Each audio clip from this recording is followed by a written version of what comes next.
It's a great honor for me to be here at the Empire Club of Canada today, which is arguably the most famous and historically relevant speakers podium to have ever existed in Canada.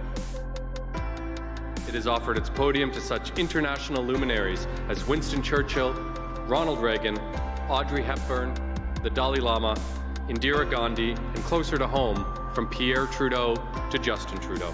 Literally generations of our great nation's leaders, alongside with those of the world's top international diplomats, heads of state, and business and thought leaders.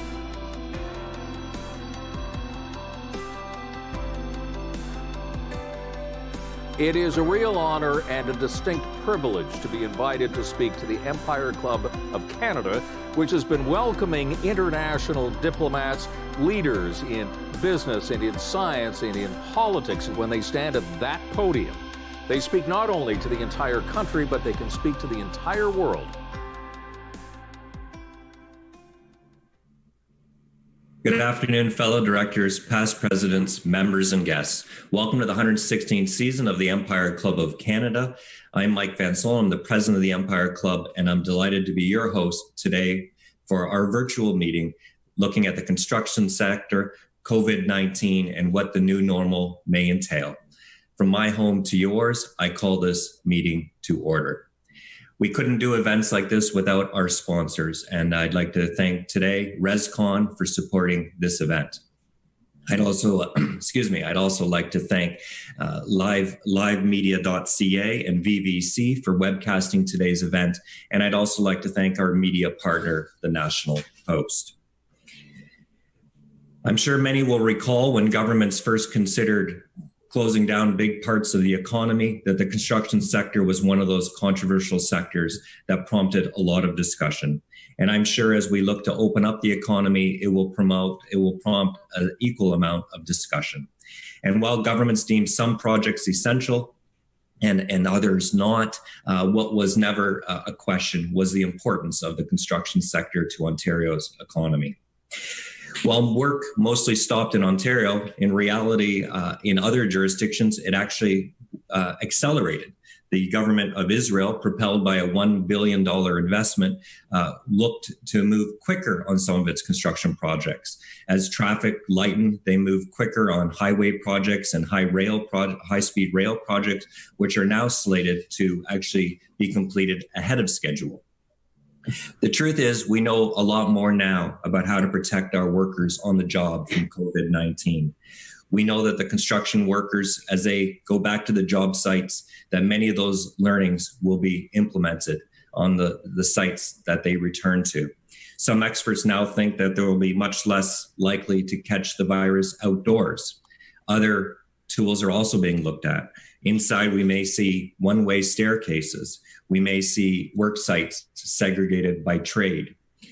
We know that our panel of distinguished guests will certainly have opinions on how that might all work in practice. Another thing we know for certain is that the industry will be fundamental to our economic recovery. The federal government is looking for shovel-ready projects that can be approved quickly and will immediately require the hiring of a lot of Canadians. The federal infrastructure minister says she's been reading about Roosevelt's The New Deal and that her government is prepared to spend billions in infrastructure funds as the country comes back online. To discuss it all, we are joined by a distinguished panel of industry and labor leaders to tell us about what the new normal will look like in construction. Let me introduce them now. First, I'd like to start by introducing Giovanni Agazzino. He's a partner at Network Mechanical and the president of the Metropolitan Plumbing and Heating Contractors Association. Welcome, Giovanni. Thank you. Patrick Dillon is the business manager and secretary treasurer of the Provincial Building and Construction Trades Council of Ontario, a position he has held since 1997. He brings to his job and to this conversation years of industry experience, having started as an apprentice electrician and worked his way up to become the executive chairman of the IBEW Construction Council of Ontario. He joins us today from Hamilton. Thanks for being here. Rounding out is Joe Vaccaro, the CEO of the Ontario Home Builders Association since 2013. Joe represents more than 4,000 member companies in the new home and renovation industry. He is one of the province's leading experts on expanding new housing supply. He worked previously as the COO of the organization and as a senior advisor in government. We're pleased he could join us this afternoon. Finally, today's conversation will be moderated by Deputy Mayor Anna Bailão. She has been a member of Toronto City Council since 2010 and was recently re-elected with more than 80% of the vote, the biggest margin of victory for any sitting councillor. She is a member of the Mayor's Executive Committee and, importantly, the chair of the city's Planning and Housing Committee. Before I turn things over to Anna, please know that this is an interactive event. There is a tab that you could submit questions. We will try to get to a bunch of those in the second half of our hour. We hope you find the discussion insightful, and we look forward to your participation. Thank you very much for joining us. I'll now turn things over to Anna. Thank you, Mike. I want to start by welcoming our viewers, and I hope everybody is healthy and well and in the comfort of their homes. I want to thank the Empire Club for allowing me to moderate this panel with such distinguished guests and welcome our guests. I will try my utmost best to keep you on topic, on time, and an interesting discussion going forward. I don't think it'll be hard with all of you. I think my job will be very easy today, but it is a great pleasure to be able to do that with all of you. This is certainly a topical and interesting topic that has been in the minds of many, many people. We know that construction is almost 7% of Canada's GDP. We know that there's over 1.3 million people, 1 in 14 Canadians that works in the sector. And we know that obviously the decision to keep part of the industry as essential service came with certain controversy, and that's where I want to start. I would like to ask all of you if you think that the provincial government reached a balance with their decision, if this was the right approach. So, Giovanni, why don't we start with you? Sure. Yeah. Well, far be it from me to say any discouraging words on the government, the way they've been handling it. They've got such well-received motive coming forward, but well-deserved. I mean, they really handled things well. Having said that, I was part of a large community that was looking to have a certain pause on the outset of this, and mainly because the anxiety and the uncertainty that we faced, and the motive there was really just all about health at the first time, and making sure our workforce, which is what we are built on, maintains its confidence and relaxes the level of anxiety. That didn't happen, so we had to move forward.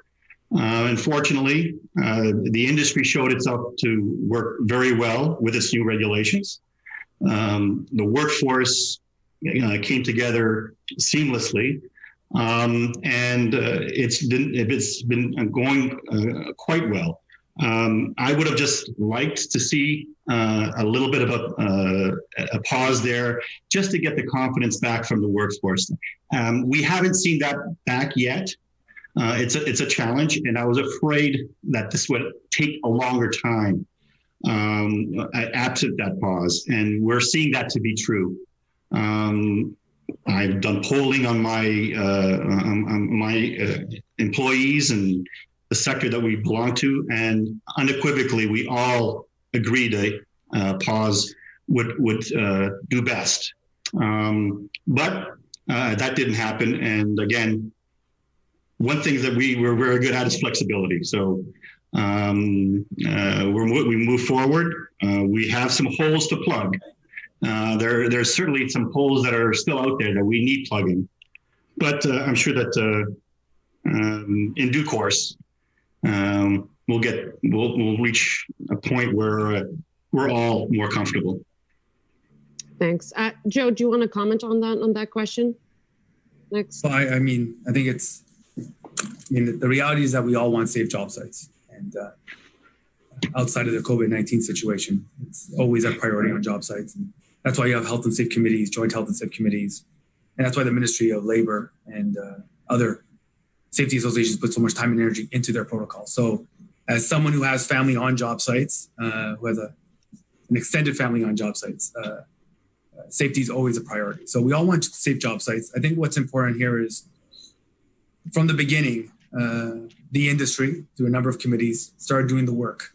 So when the government was in a position to make a decision, they not only had to take into consideration the thousands and thousands and thousands of people waiting to get the keys for their homes and the impact on them and the chain of people behind them. But he also had the opportunity to look at those health and safety documents and really see that the industry was positioned in a place where they could move forward with protocols in place. Having said that, of course, look, we all have to work to keep each other safe. We all have to be mindful of that.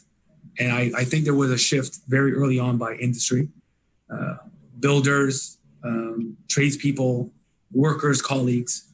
There was a shift very early on, as there should have been, and a lot of pressure very early on to make sure those health and safety protocols were in place and that workers, if they felt unsafe, had a place to call. And I think that's the one thing the government made very, very clear. Premier Ford made very, very clear. The ability for residential construction, in this case, to move forward is contingent on the health and safety of those workers. And the Premier made it very clear in the early days. He was not afraid to shut down sites if we weren't working together to keep those sites safe. So there's still more work to be done. Health and safety is a never-ending concern that we all have to deal with. But I think when the government looked at all these pieces, I think the Premier made a decision based on the fact that there were protocols in place. We were ahead of the game in terms of dealing with this. Health and safety is always a priority. And taking into consideration, again, there are thousands and thousands and thousands of people waiting for those keys. So that's sort of the framework that we work in, and there's still improvements being made today. Okay. Pat, did the province strike the right balance, in your opinion? Yeah, I'd like to make a few comments there. I guess, first off, I'd like to, on behalf of the building trades, just express our condolences to people that lost loved ones out there through this pandemic. In saying that, I'd also like to thank the frontline workers, the essential workers, which includes our construction workforce. They don't get much credit as over this period, but for people that had real concerns about the virus, as we all did in right across the population. So the workforce had lots of concerns, as did lots of our contractors. And so to them, I thank them for their efforts through the pandemic. I know the question is about, did the provincial government get the right balance? I think you got to look at a bit of the history of this, that I don't think any government on this continent got it right early on. I think, China was dealing with this in November and December.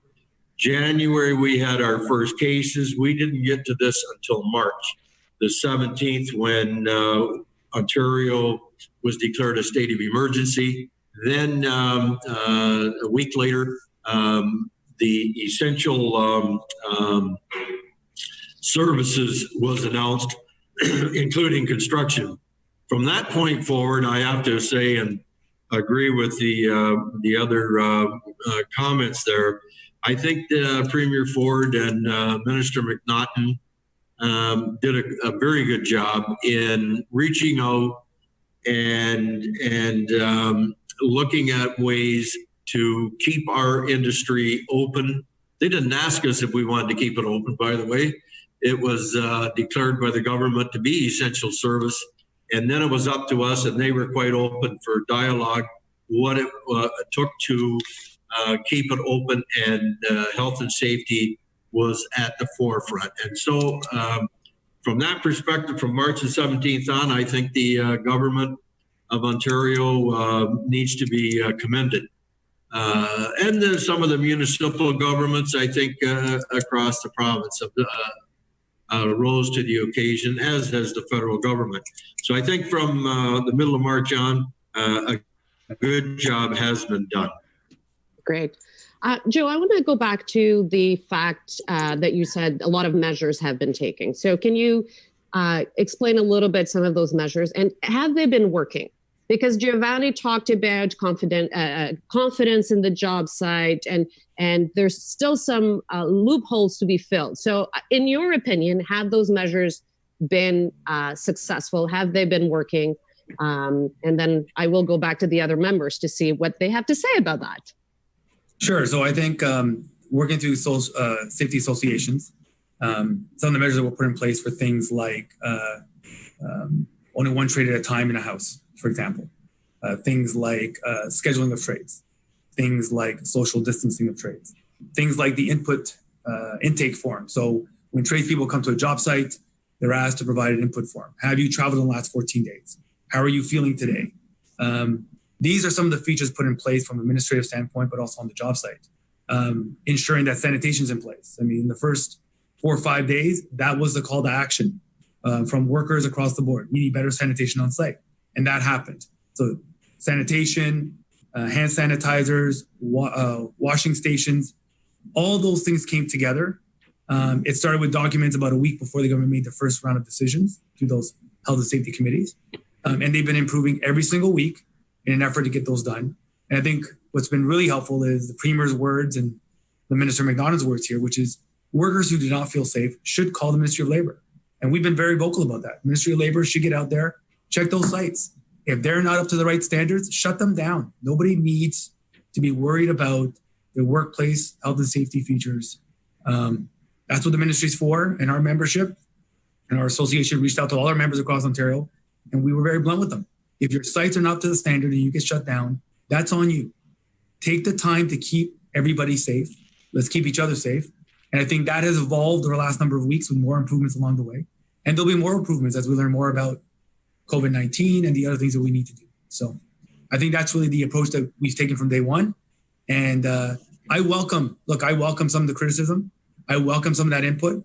The only way you can make these sites safer is by everyone talking about what they need to feel safe. And we're not afraid of that conversation. I know government isn't. As Pat said, they made the decision to make a construction an essential service for a whole host of reasons. But they were adamant about safety is first. We're going to be on you. And we've seen that, and we welcome that kind of scrutiny. Joe, how do your members accommodate, for example, a worker that walks into a job site and says, I don't feel safe here, I'm going to go home? Is that being accommodated by the industry? Those workers who walk in a job site and say, we don't feel safe, they're asked why, what do they need to feel safe, number one.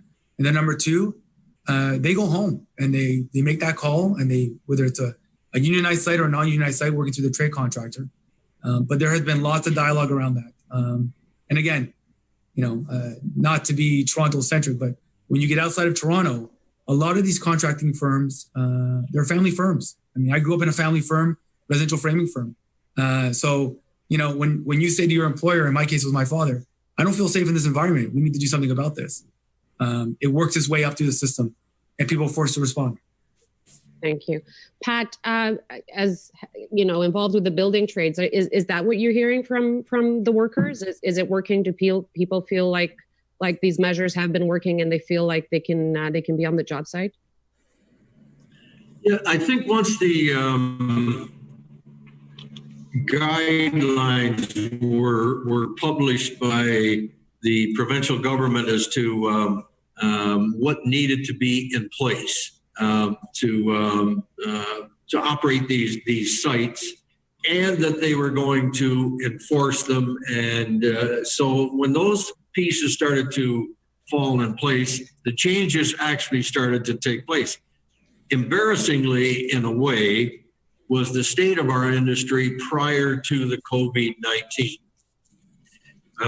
The provisions of the Occupational Health and Safety Act have been in place for a number of years. We just weren't, from the employers, from the unions, and from the government, we were not pushing the way we should have been pushing to have those conditions in place.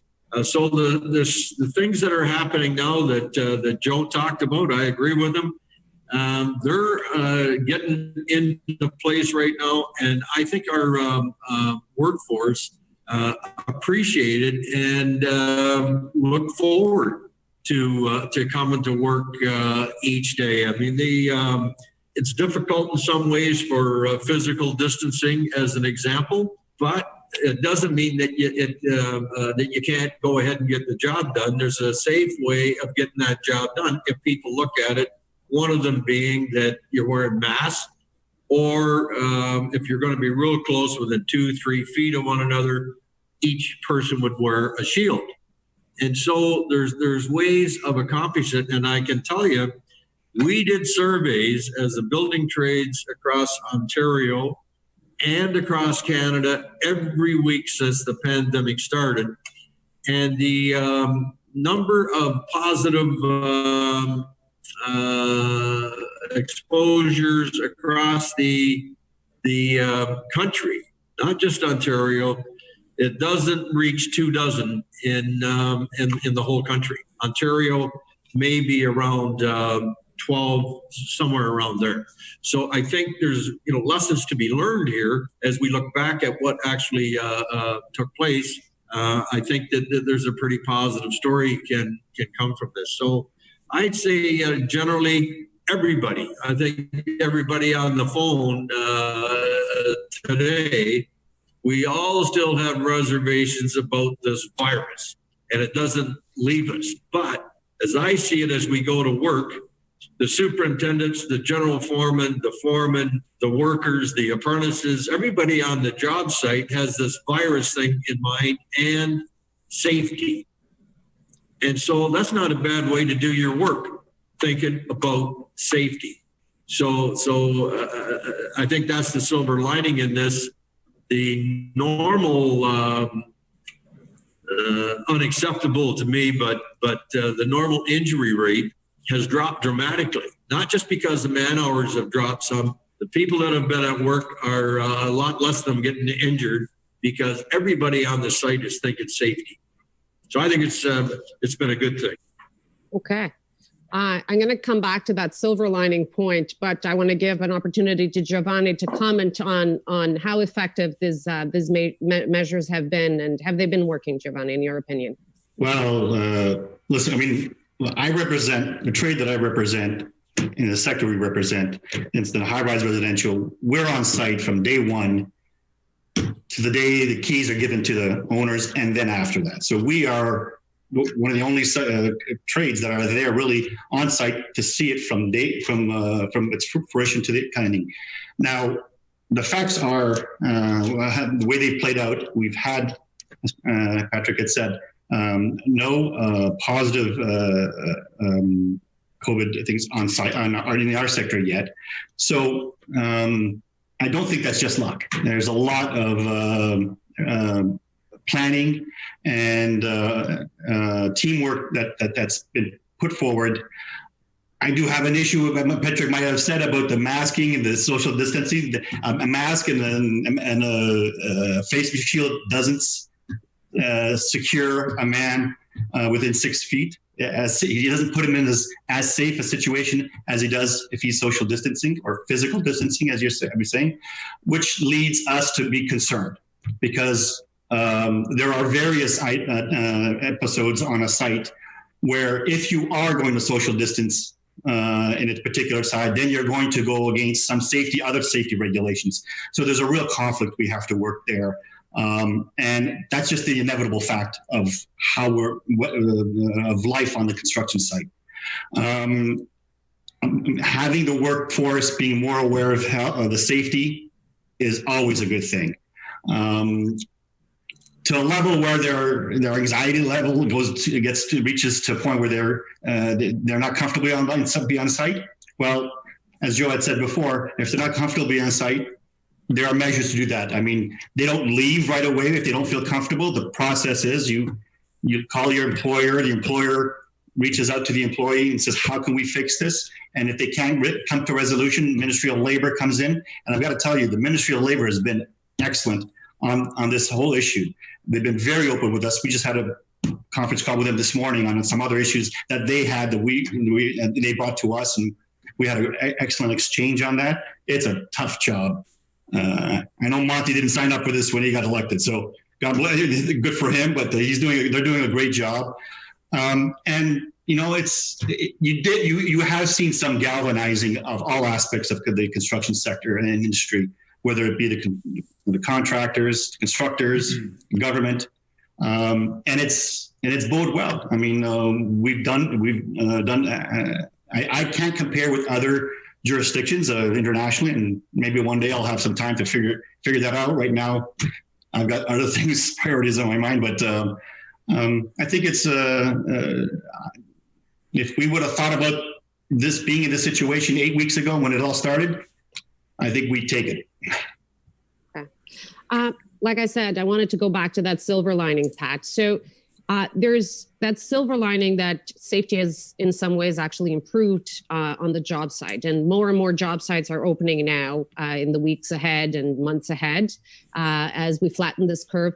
Are all these measures scalable? Can the industry react in that same way? Can we expect the same results to be sustainable?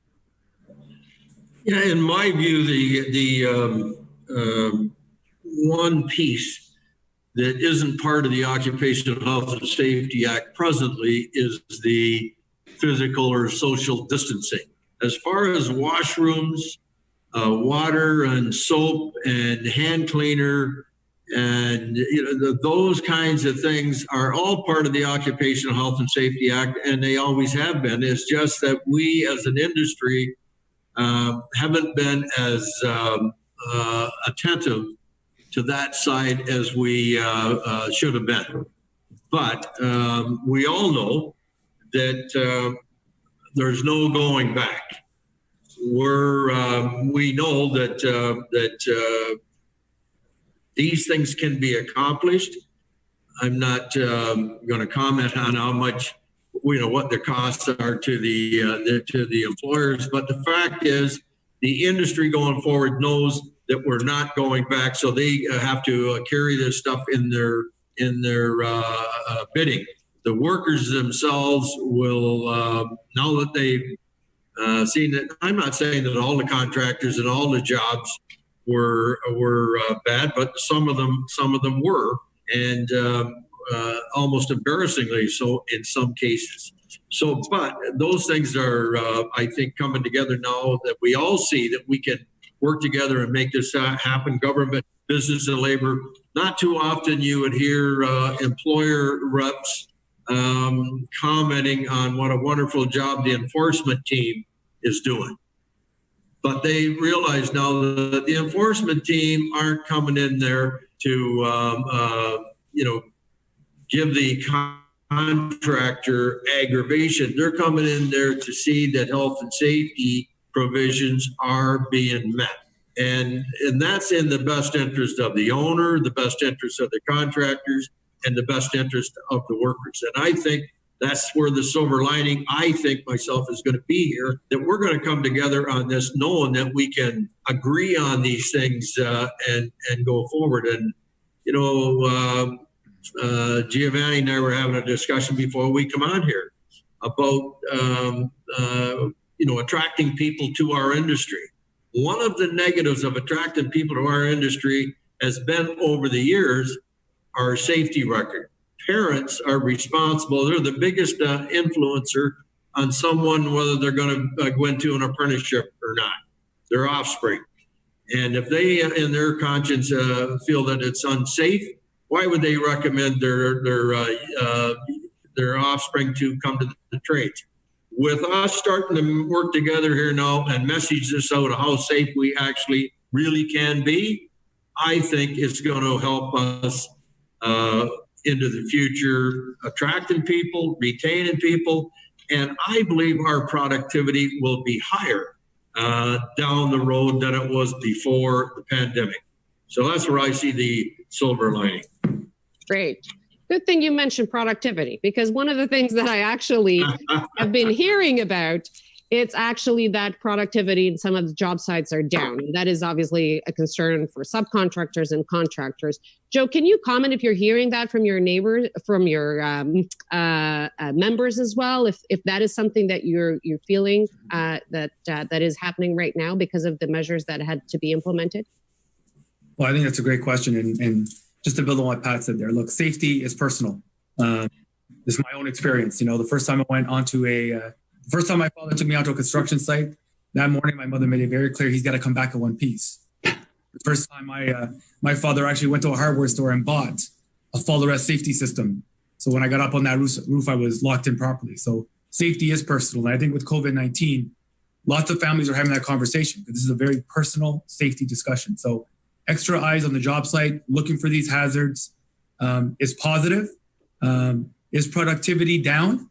I think it's all within, understanding the reality. So I think in the first 2 weeks, there was a concern by members about what this meant for productivity. But I think two really important things happened in the last 4 weeks of this. The first one is the government recognized that in order to make this work, they had to extend construction hours. So provincial government moved that forward as a way to help us shift workers, shift the time that they're on site, keep them safe, and still maintain some level of productivity. Because again, there are thousands of people waiting for their keys. And then the second thing I think is, in general, I think we as a society, as a province, have come to recognize that we're all in this together. There's no need in pushing someone to work faster or harder. Everyone needs to be patient, put safety in front of everything, keep it personal, because these are people's lives that we're talking about, and let's work our way through it. So I think some of the pre-COVID-19 pressure to get things done, some of the edges come off. And I think, I know my members have made it clear, safety comes first. If we have to slow down, we have to slow down. If we need less workers on the site to keep people safe, so be it. I think that's the environment that we're working with. So is productivity down? Of course it is. But I think it needs to be, if we're going to be responsible to each other, keep sites safe, keep each other safe. I think it needs to be. And I think the industry just, resolved to that reality and working its way through it. Okay. Another thing that Pat mentioned was pricing. So are we in a world that now when, contractors go out to price jobs, are they going to start taking, all these kinds of equipment, all the physical distance into account when pricing jobs? Is this what is the impact that we can foresee in 6 months, 12 months from now in some of these jobs? Well, I mean, my answer is yes. And I think Giovanni will agree.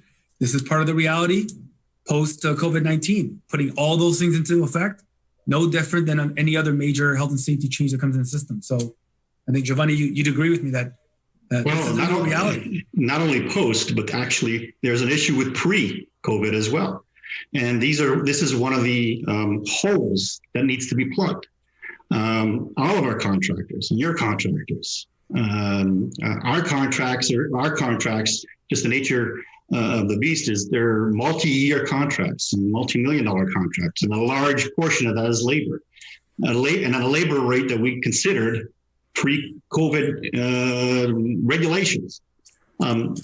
Anybody can look at any site. You don't need a lot of experience to look at the productivity we're losing every hour, and that has nothing to say with the workmanship with the men. They're doing their best.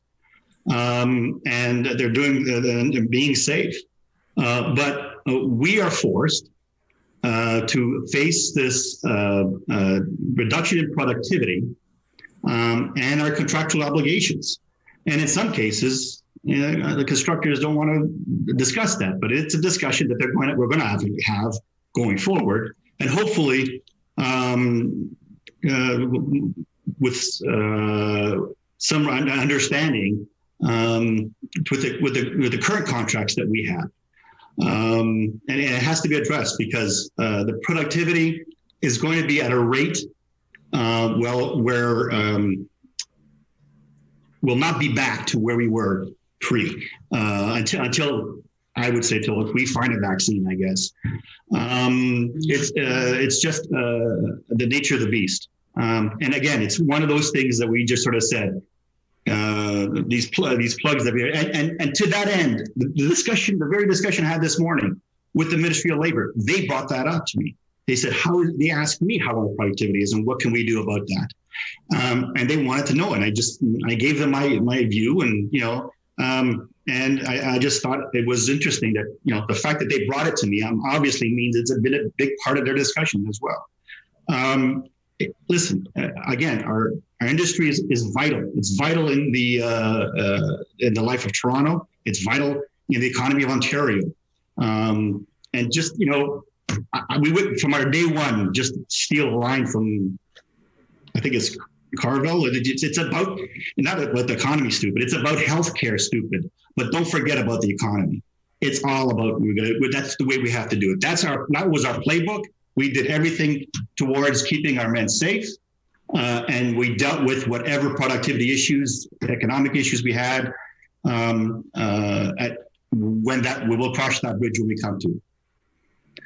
So yes, we are going to be increasing our prices because of COVID. Pat, do you want to comment on this? I'm sure you have an interesting perspective, given that, I'm sure that the safety comes first, and the relationship between these two, you're most likely paying close attention to, correct? Yeah, we are paying attention to it. I think that, I'm obviously I'm not one of the employers that's actually paying the wages, but from looking at it, I think that as time goes on here, we'll adopt to the new conditions that actually were supposed to exist in the past but didn't. But as we go forward, I think that we could maybe differ some between the employers and the building trades, but we think that the productivity will pick up. I understand that right at this present time that it has maybe fallen off some, but once that people see the enforcement in the workplace, I had some feedback from British Columbia of the enhanced enforcement that they had out there in the construction industry. And they had the same thing as what we had here, where it was deemed essential to keep construction open, but lots of workers left because of their fear of the virus. The government in British Columbia enhanced the enforcement by taking enforcement officers from other industries that were shut down, put them over into construction to look at the health and safety stuff around hygiene and social distancing and so on. When the workers saw the enhanced enforcement, they started to realize that the company and the government were interested in their well-being. And so they were kind of switched from being afraid to be at work to a more positive approach to being at work. And those that had left the industry on their own were asking to come back because they could see where the government and the employers were interested in their safety. So I think that as time goes on, we're going to experience that here in Ontario. Another comment I would make on this is that as we're bidding these jobs out, these things have to be included, but enforcement will be a big, big portion of this, because legitimate contractors like the people we have on the phone here today, they're out there doing the right thing. The enforcement is not to make sure these guys are doing the right thing. It's to make sure their competition aren't allowed to slide, so that it's a level playing field in the industry. Right, and a huge important role for government in there. And I wanted to go towards that, the role of government, and we start hearing about stimulus funding, and in the past, infrastructure has always been part of it, a stimulus funding.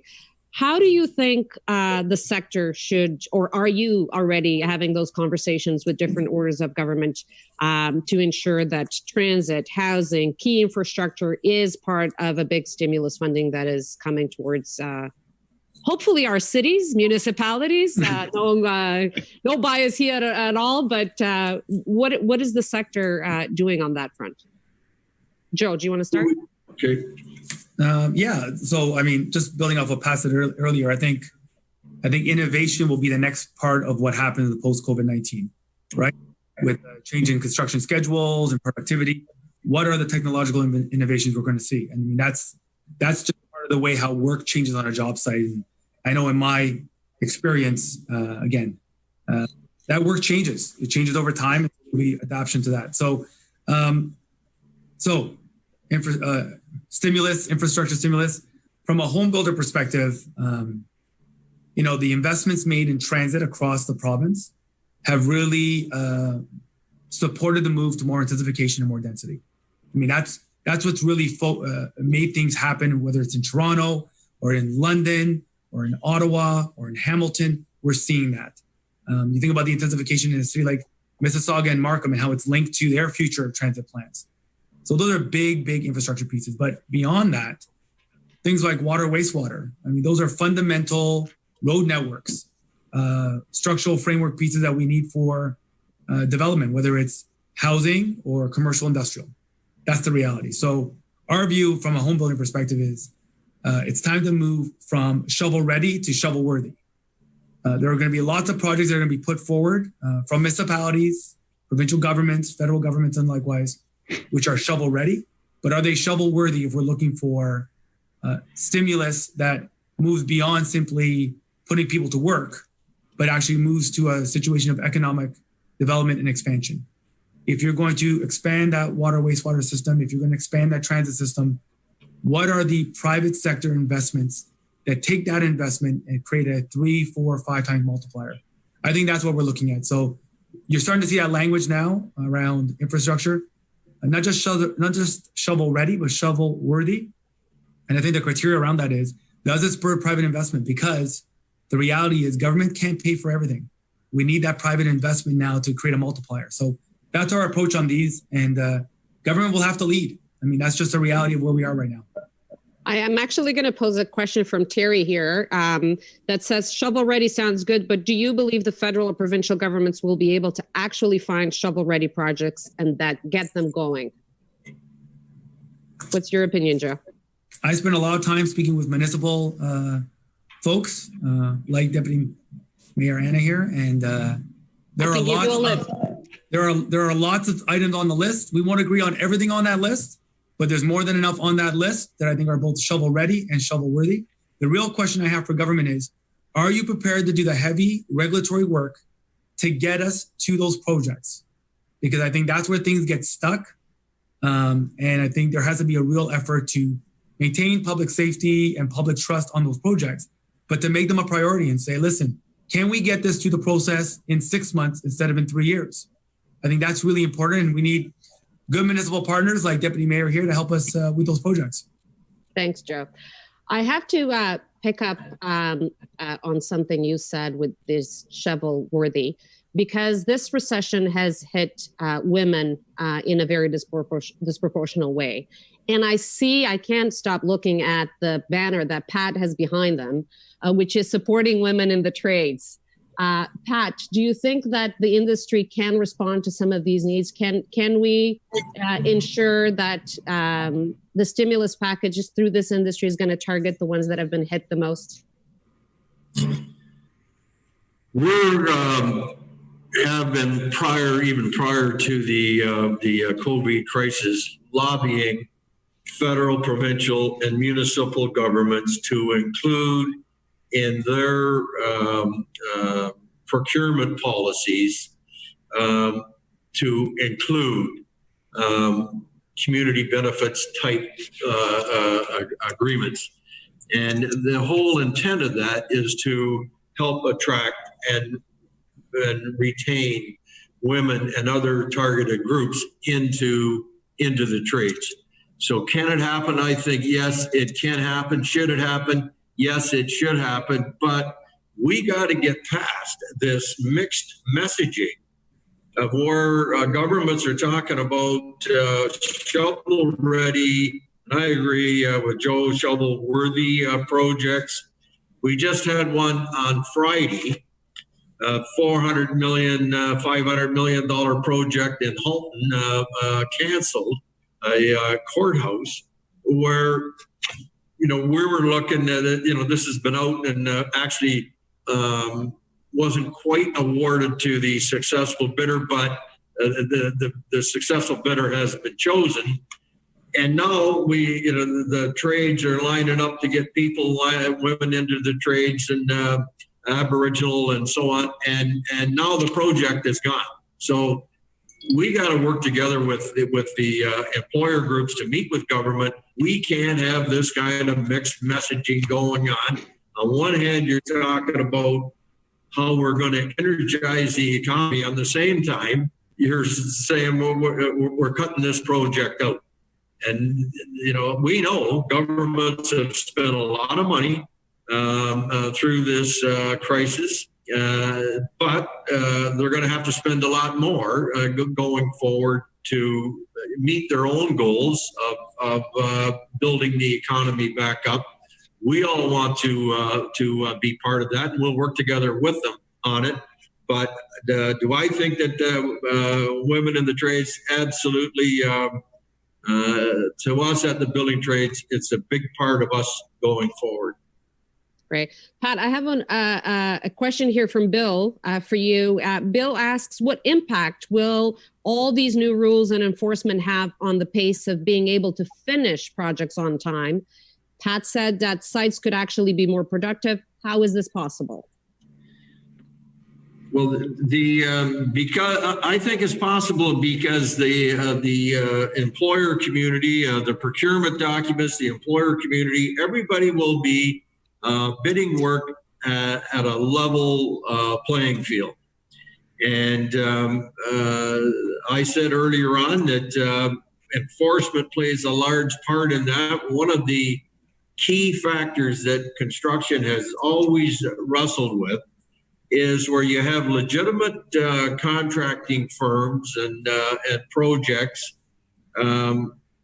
where they include the kind of stuff that we're talking about here, but you have people that are kind of you know, contractors that don't live up to these standards, undercutting the legitimate contractors. And so there's always been a pressure there on the legitimate contractors not to do some of this stuff if they think it's a cost factor. But if the enforcement is in place and everybody has got to meet these standards, the legitimate contractors, who, by the way, are the ones that hire and graduate apprentices, they will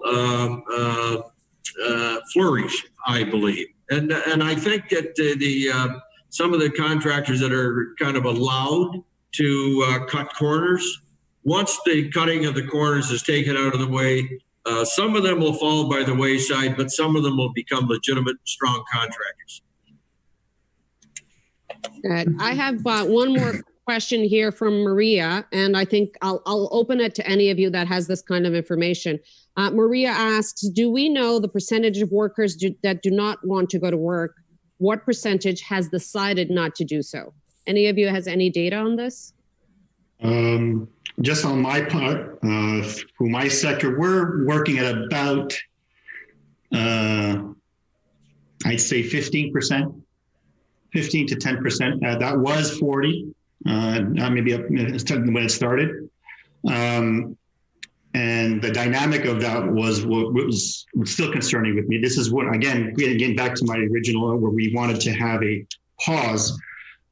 The idea was it was just about the confidence of the men. I just saw when looking at and talking with our employees, they had this 1,000-mile stare that they didn't know what they were getting into. And I just thought that was not a healthy way to walk into a construction site. And I was, my concern then was we need to get the confidence back. And the first way to do that was to take a step back, get everything cleaned up, let them know that we're there 110%, not doing it on the fly as we did. I think that's just the 15% is a residue of why this happened. That if we had done that, I would argue that we'd probably be 5% or somewhat less. But that's all conjecture at this point. There's definitely people out there that are still concerned.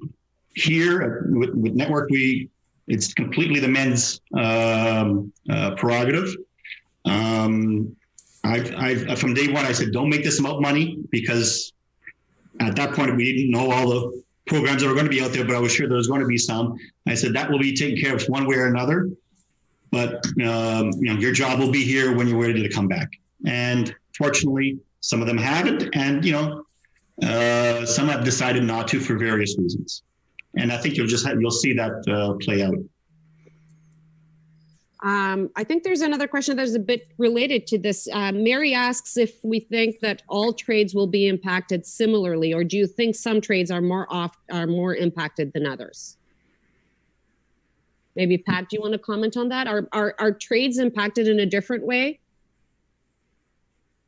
Not to my knowledge. I don't know that for sure. I guess there's a couple of things I'd like to say about this, about the question that Giovanni just answered and how it plays into this with the different trades. There's three groups to me that are out there in the construction sector now. Those that, when it was declared an essential service, those that with grave concerns, but they stayed at work. Then there was a group that Giovanni has talked about. There are people that were real concerned about the virus and their families, and so themselves personally and their families, that voluntarily went home. Then there's a third group that the owner client and or the contractors cut back on the amount of people they wanted into their facilities. So now when you look at those, I don't know exact, then you had a fourth part where the government decided to cut commercial away from the essential service. So how do we attract all these people back? The ones that stayed at work, that see the improvements, hopefully their mindset is becoming more positive of being at work. I think, a fair good amount of the group that left voluntarily, as they see and hear from their co-workers that things have improved, there'll be a number of them come back. I understand now that the organizations, some in the industrial, some in the power sector that scaled way back, are now starting to bring people back in. Their problem is going to be, you decided that we should leave because of the virus and how unsafe this is. What have you done in an already safe environment? What have you done to improve our safety in the environment that we left? So there's some issues that got to be addressed there. Now, how does that impact on an electrician? Different than a door framer, or I don't really see that, and I would. I think there are some more trades. If I could just interject, more trades lend themselves out to having multiple workers doing with the same task, such as forming workers, concrete workers. Carpenters. The nature of their work lends them the requirement of them working in close proximity to each other much more, and there is no social distancing happening there. You can't have it. I mean, all you do is you drive up Highway 400. They're doing a ramp there, and every time I drive by there, there's 12 guys really working, doing whatever they can, but there's not the social distancing. So there are certain trades, the trades that lend themselves out to have individual work. Like I would suspect most of the electrical trade could be done on a one-off person. They can do that. On our trade, we have to handle large pieces of equipment, large pipes, and it takes multiple people. So we are able to do that to some extent. Right now, that's what we're trying to remediate to get a better working environment for that with using equipment and other nature. So there are different differences in terms of certain trades. Okay. I have one question from Joseph that asks, the construction industry is a very labor intensive one. Is a more automated, less labor intensive job site part of a more resilient, safer, and new normal? Joe, do you want to start? Yeah, so I think when I mentioned earlier the idea of innovation on job sites, I think that's part of it now, right? We're going to see a reorganization of work. How can you accommodate social distancing with certain trades? What technologies can you use? I think you're going to start seeing that. I think also, back to the earlier question around bringing in new people into the workforce, I think there's a great opportunity for not retraining of unemployed workers. I think there's an opportunity to re-career people. There is an opportunity for people to enter this as a career. For sectors that may not recover, whether it's retail or others, there is an opportunity. And I think if we show ourselves to be a safe work environment, innovative, adaptive, I think we will attract people who have avoided the trades for a host of reasons, but hopefully safety isn't one of them anymore. So I think there's a real opportunity there for people to sort of find a re-career opportunity in all of this as a silver lining. So I think innovation will be part of that. I think re-careering will be part of that. It's just how the industry is going to have to respond. And the last thing I would say is, look, there's two types of people, problem sayers and problem solvers. And the world needs more problem solvers right now. So I think with all these things, there are opportunities to solve those problems and create new opportunities for new people. Do you think that there's going to be some people in the industry that are going to start differentiating themselves from others? Like this, the ones that will survive this will be the innovators and the ones that will put safety at the forefront and start really thinking outside of the box. Do you think that's what's going to take to move the industry to the other post-COVID? Absolutely. Yeah, absolutely. I think this new environment has shown itself that those who are prepared to adapt and respond and be responsible and deal with public safety and work their way through the productivity challenges, they'll find the opportunities to survive. I think that's going to be like that with all the sectors. Construction is no different. I will just add this last one thing. We build what we sell. So ultimately, the communities that we are building reflect what people want to invest in. The real question is going to be, is the population growth projected in Ontario going to continue? There's a projection that says by 2031, 2.6 million more home believers are going to come to this province. And that means we need 1 million homes to accommodate this growing population. So part of that will be, are people still coming here? Do we still need to keep building? And then the other side of that is going to be, what are we building? Because there is an ongoing discussion about, from an academic standpoint, is density going to continue to be the theme of development in Ontario? Are we going to move back into a more greenfield development, suburban environment where people want space? Because COVID-19 has changed the way people. I'm going to have to interrupt you there because you missed a really important part, which is the missing middle. We can always move into that. Always part of that mix. Yeah. Always part of the mix. Always part of the mix. And create great housing that way. We are getting to the 1 o'clock. I want to give an opportunity to Pat and Giovanni. Giovanni, last word on this topic, and then Pat to wrap us up. Sure. The government has made it very clear. If you do not run a safe ship, you will not be taken out of the port. You just won't continue. They've done that through the regulations, and it's worked very well. So I believe what Joe has said is already happening. Safety has become the forefront on all of our modus operandi. Innovation has always been there too. Our industry is very, very flexible. It's been changing every 6 months. There's new products, new items. I know just the products that were around when I started, when I was on the field, for the few summers that I worked there, as we all did, is a lot different than they are now.